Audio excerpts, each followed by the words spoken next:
Salut Simon, Salut Ben. bienvenue dans un nouvel épisode du Shop des Titans, épisode consacré aujourd'hui à Noël. Tout à fait. Format très court, on va aller extrêmement vite. L'idée c'est de vous présenter le top 10 rédigé par notre cher Simon sur les actions à entreprendre pour préparer votre boutique à Noël. C'est à toi Simon. Merci beaucoup. Alors, je ne sais pas si on va essayer d'être le plus rapide possible, mais en tout cas, oui, il y a 10 points. On va aller droit au but sur chacun de ces points-là. Le but, c'est pas préparer sa boutique pour Noël en tant que tel, parce que, bon, entre guillemets, on sera un petit peu en retard. Alors, il y a des choses, évidemment, qu'il aurait peut-être fallu faire aussi avant, mais il y a pas mal de choses que vous pouvez faire dès maintenant, d'ailleurs. Il y a aussi pas mal de trucs de rattrapage de Noël, on va en parler. Et ben, on commence directement par le premier point, si ça te va. Let's go. Premier point, ça va être segmenter des bundles par prix psychologique. Quand je dis bundle, c'est des produits que vous allez regrouper ensemble, mais pas forcément, ça peut être aussi des produits seuls. Le point ici, c'est plutôt de se dire, essayez de regrouper vos produits par prix, ou en tout cas d'avoir différents niveaux de prix sur le site, donc des prix aux alentours des 19 euros, des prix aux alentours des 49 euros, de 99 euros, de 199 euros, etc.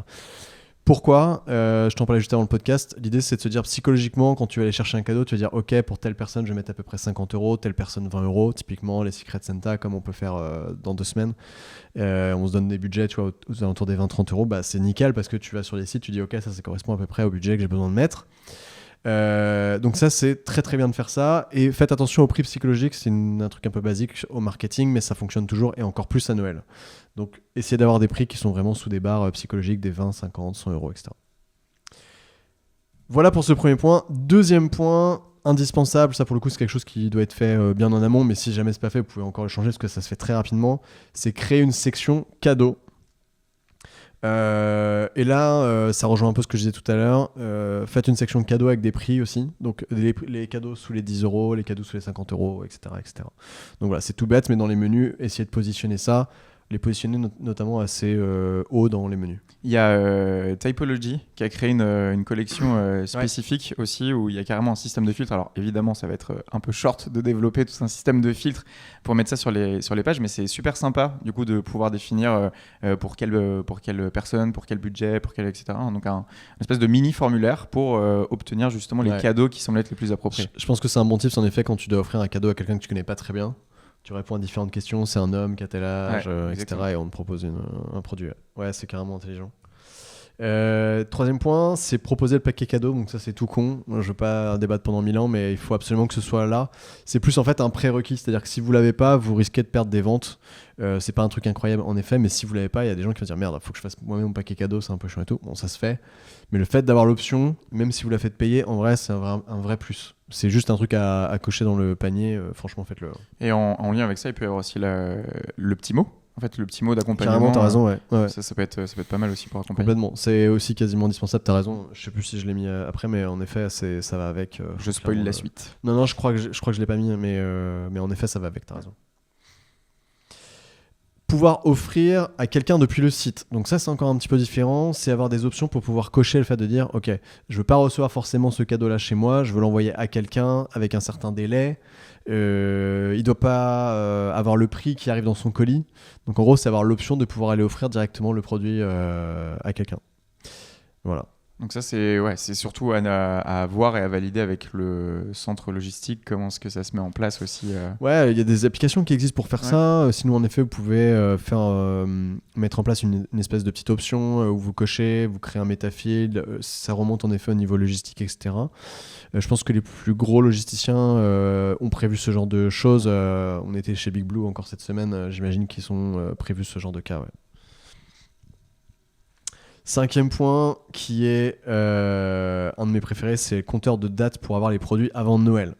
Ça, pour le coup, franchement, c'est un truc qui fonctionne de ouf. On a un de nos clients qui le fait et le fait très bien. Et je ne sais pas si c'est déjà en place, il va peut-être un peu attendre, mais c'est Max and the City. Ouais. C'est de mettre un compteur sous le CTA des fiches produits qui dit que si vous commandez avant telle date, vous aurez le produit avant Noël garanti. Alors ça, c'est merveilleux parce qu'en effet, il y a plusieurs sites, ils mettent des dates approximatives entre 3 et 5 jours ouvrés. Quand tu es à 5 jours vraiment de Noël, même si c'est des jours ouvrés, je peux te dire, tu prends pas le risque, t'es en mode putain merde, je vais plutôt aller à la Fnac acheter un truc à l'arrache. Donc ça, c'est hyper important si vous êtes en capacité de le garantir et de l'adapter vraiment dans le temps plus vous vous rapprochez de Noël, quoi. Ouais, ça fait shifter un petit peu l'approche qu'on a souvent de dire, voilà, par rapport au délai d'expédition que vous avez, de toujours essayer de dire à peu près dans combien de temps vous pensez que le colis peut arriver chez vous. Là, c'est inversé en se disant aujourd'hui par rapport à Noël. Donc très cool, petit FOMO qu'on aime bien pour ça. Ouais. Je sais pas si c'est exactement un FOMO, mais c'est en effet une rassurance quand même sur le fait d'avoir ces produits avant. Très clairement, si vous avez un site concurrent qui n'a pas ça et vous l'avez, c'est même pas plus 20% de chance d'avoir l'achat, c'est plus x2 quoi. Ça reste un FOMO quand tu vas écrire plus qu'un jour avant de pouvoir récupérer ton cadeau. Ça reste un FOMO. T'as raison, c'est un peu entre les deux, mais c'est le but à la base n'est pas un FOMO, c'est plutôt de dire ok, tu peux l'avoir à ce moment-là, mais en effet le fait qu'il soit écrit, tu te dis ah merde, peut-être que je commande maintenant. Mais c'est un gros avantage pour les sites de le mettre. Carrément. C'est pas si compliqué que ça aussi à mettre en place. Je le précise pas, mais c'est vrai que techniquement, je sais pas, il faut je sais pas 2-3 heures pour le mettre en place, quoi. Ouais, et puis ça c'est des trucs qu'on a mis, on a mis une boucle sur un site, pas exactement au même niveau, mais sur le site de Croissy-Fruits. Tout en haut au niveau du méga menu de ce site-là, vous voyez en fait le temps qui s'écoule avant la prochaine expédition. Donc en gros, toutes les commandes qui sont passées avant le créneau qui se shift sera reçu du coup le lendemain ou dans les 48 heures en fonction de quel jour de la semaine on est. C'est assez cool. Ouais. 6e point, c'est taguer les produits avec des tags spécifiques. Alors ça rejoint un peu le point que je disais sur avoir une section cadeau par tri de prix et ce que tu disais avec l'exemple de typologie. Je vais donner des exemples très clairs. C'est best-seller, bon ça c'est classique. Vous pouvez quand même le laisser pendant Noël évidemment, mais vous pouvez mettre aussi idéal pour des couples, idéal pour des familles, idéal pour un homme, idéal pour machin, j'en sais rien. Mais ça permet quand tu arrives sur un site et que t'es paumé, tu sais pas quoi acheter, tu dis ah ça c'est idéal pour machin. Ça correspond, il y a des choses qui se cassent la gueule dans le bureau. Ça, c'est l'idéal pour tel type de personne. Je l'ai bien en tête et du coup, c'est nickel. Donc, n'hésitez pas à taguer. Et après, vous pouvez aller plus loin. Idéal pour la soirée du Nouvel An, par exemple. Parce que là, on parle de Noël, mais il y a aussi très rapidement le Nouvel An derrière. Si vous vendez des trucs qui peuvent être adaptés pour le Nouvel An, ça fonctionne aussi, quoi. Et bref, idéal pour la soirée de Noël, j'en sais rien. Ouais, en fait, ça s'adapte très bien à un peu toutes les situations au final. Ouais, complètement. D'avoir les bons tags sur les produits. Mais c'est encore plus valable là parce que c'est vrai que chercher les cadeaux, c'est pas toujours agréable pour tout le monde et le fait d'être renseigné, c'est cool.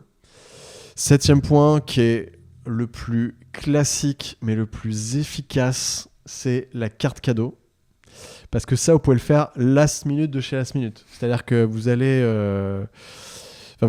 chez vos beaux-parents et vous avez zappé un cadeau, vous allez prendre une carte cadeau sur un site, ça fonctionne et c'est vraiment instantané. Donc ça, c'est con, mais ne pas l'avoir, vous tirez une énorme balle dans le pied et vous perdez énormément de chiffre d'affaires, notamment sur les 2 jours avant Noël, même limite le jour de Noël, quoi. Ouais. Même le lendemain, parce que des fois il y a des Noëls un peu reportés, etc. Après, si tu es sur la période limite du limite, c'est que la carte cadeau reste virtuelle. C'est vrai qu'il y a aussi la possibilité d'avoir le produit et de non. Je parle de la carte cadeau virtuelle, là pour le coup, t'as raison. Mais oui, c'est à J0, tu peux encore aller offrir des cadeaux sur n'importe quel site avec ça. Si vous n'avez pas la carte cadeau, grosse erreur, vous pouvez la mettre vraiment 2 secondes, faites-le là en entendant ce podcast, n'attendez pas. Parce que c'est vraiment, je pourrais pas l'estimer en termes de chiffres, mais vous perdez pas mal de chiffres à ne pas le mettre. Juste avant de sonner la porte le soir de Noël, ding dong, commande de la carte cadeau. Exactement. C'est bon, j'ai le cadeau. Vous êtes encore dans la voiture avant de descendre. Et mais on rigole, mais c'est vraiment des cas qui arrivent, quoi. Donc faut vraiment y penser, faut le faire. 8e point, pardon, c'est la livraison coursier. Alors pourquoi c'est intéressant? Pour plusieurs choses. Chose secondaire, qui est intéressante quand même, mais qui est secondaire, c'est qu'en effet, ça propose un système de livraison qui est plus écologique. C'est cool. Mais c'est aussi surtout qu'en termes d'UX, ça vous permet de proposer de la livraison à la journée. Donc par exemple, si vous êtes sur Paris, le fait de faire livrer en coursier, vous pouvez faire livrer en 2 heures. Donc ça rejoint un peu le truc de la carte cadeau avec un delta un peu supérieur. Mais vous pouvez commander à midi et vous faire livrer par un coursier à 16h, ce qui est quand même vachement cool. Donc n'hésitez pas à le faire, mais bon, ça fonctionne que dans les grandes villes où il y a un système de coursier. Donc Paris, ça fonctionne de ouf. Là, nous, on est à Nantes, il y a aussi des systèmes de coursier qui existent, etc. Voilà. Après, ça se met pas en 2 secondes comme ça, mais voilà, c'est important de pouvoir le faire aussi. Je sais pas si tu t'en rappelles, Simon, mais il y a quelques années, on avait lancé un projet associatif qui s'appelait Mon Noël Nantais. Je m'en souviens. Et on avait bossé du coup avec justement des associations de coursiers. Donc il existe des solutions directement sur Shopify, des applications, mais il y a aussi des services qui peuvent être un petit peu externes, qui peuvent tout simplement avoir un accès à votre back-office et du coup de pouvoir gérer justement les livraisons là-dessus. Donc, Complètement. Voyez local. Complètement. 9e point, c'est modifier la logique de ces menus. Bon, on en a déjà un peu parlé, mais si aujourd'hui vous avez des menus en mode best-seller, mes produits par besoin, etc., il faut le changer, ou en tout cas, évidemment, vous pouvez garder cette catégorie-là, mais vous pouvez aussi rajouter des catégories en premier avec catégorie cadeau, catégorie best-seller, créer des catégories femmes, hommes, enfants, des catégories par tranche d'âge. Ça rejoint un peu ce que je disais tout à l'heure, mais c'est pas exactement le même type UX. C'est vraiment changer la logique des menus, rajouter des menus principaux, des sous-menus, etc. par justement catégorisation au maximum. Faut pas hésiter. Et ne pas hésiter aussi à venir appuyer le regard sur ces nouvelles catégories dans le menu. Je crois que je vais citer que Typology sur cet épisode, mais typiquement c'est ce qu'ils font dès qu'il y a une nouvelle collection qui apparaît. Il y a tout de suite le petit nouveau qui est affiché à côté de la collection, exactement. Et ça c'est quand même très très cool pour se dire ok, c'est Noël, c'est nouveau, on a les nouvelles collections qui sont présentes. Ouais, complètement. Cet après-midi je discutais aussi avec un prospect qui fait ça et qui a vraiment dans son menu, alors c'est très important Noël pour eux, et dans leur menu ils ont en bleu très turquoise la partie cadeau quoi. Donc qui dénote, qui se voit beaucoup plus par rapport au reste. Donc ouais, carrément, très bon tips. 10e point, qui sera pas tout à fait le dernier, vous verrez pourquoi. 10e point, c'est indiquer les délais de retour supérieurs avec une date. Ça veut dire quoi? Ça veut dire que dites clairement, notamment sous le CTA, que vous avez le temps de retourner le produit jusqu'au 31 janvier, même s'ils achètent maintenant. Il y a des politiques de retour qui sont généralement positionnées à 30 jours après l'achat. Si vous achetez aujourd'hui, là on est le combien? On est je sais plus, le 8? Le 6 décembre. Le 6 décembre. On est le 6 décembre. Si j'achète maintenant, la politique de retour dit que je dois retourner pour le 6 janvier théoriquement. Sauf que de faire ça, c'est vous tirez un peu une balle dans le pied, dans le sens où vous devez très très vite après Noël retourner si jamais ça vous plaît pas, etc. C'est pas hyper agréable de devoir se presser comme ça. Donc ce que font la plupart des marques, c'est qu'elles laissent des retours jusqu'au 31 janvier si vous avez acheté entre le 15 novembre et le 31 décembre par exemple. Donc vraiment hyper important de faire ça. C'est un peu comme le truc du décompte tout à l'heure. Ça permet aussi vachement de rassurer sur le fait que si j'achète, j'aurai largement le temps de le retourner. Il n'y a aucun problème pour le retour avec ça. N'hésitez pas aussi à mettre en avant le système de retour de façon très simple dans le site pour pouvoir rassurer sur le fait que pour retourner le produit, ça ne sera pas une énorme galère, quoi. Très important. Et donc mon dernier point qui est un peu le même que celui que j'avais cité la semaine dernière avec le Black Friday, enfin la semaine dernière c'était il y a 2 semaines, avec le Black Friday, c'est avoir une page Noël toute l'année sur son site. Alors ça peut paraître con aussi, mais si vous avez écouté le podcast sur le Black Friday, vous savez ce que je vais dire, mais je vais quand même le répéter. En termes de SEO, vous avez intérêt à avoir des pages thématiques sur des événements annuel. Donc Noël, c'est considéré comme un événement, c'est un des plus importants. Il faut absolument que vous ayez une page permanente qui parle de Noël et des cadeaux de Noël, par exemple, ça c'est encore mieux, pour pouvoir ranker en SEO à ce niveau-là. Et lorsque arrive Noël, là, boum, cette page-là, vous la mettez encore plus accessible sur votre site. Il faut qu'elle soit accessible tout le temps, cette page-là, si vous en avez une. C'est-à-dire que ce soit dans le footer, sur une espèce de faux sitemap, etc., il n'y a pas de souci, mais voilà. Donc, par exemple, top 10 des cadeaux pour une femme de 30 à 40 ans. Vous pouvez même dupliquer ces pages-là pour avoir plein de thématiques autour de Noël, pour être beaucoup plus puissant aussi au niveau SEO. C'est un excellent point ce que tu évoques là. C'est en effet, il y a la possibilité de ranker sur Noël, mais du coup, accessoirement aussi un peu sur les anniversaires. Et jouer un petit peu avec ces mots-clés comme ça, etc.